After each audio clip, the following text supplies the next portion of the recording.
This is Stanley collapsible trestle.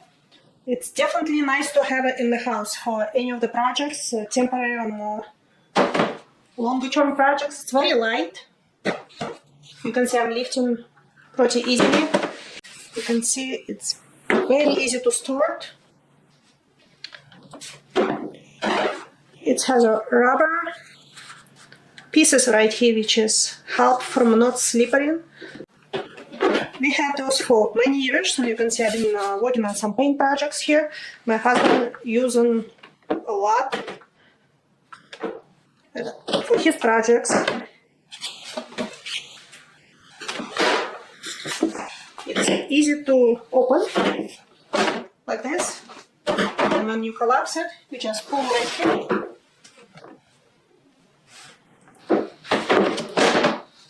Very handy.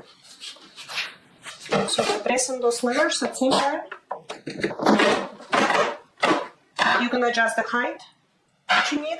They're very stable. See right here. So super stable. Another nice feature it has, you can extend on the sides, on both sides.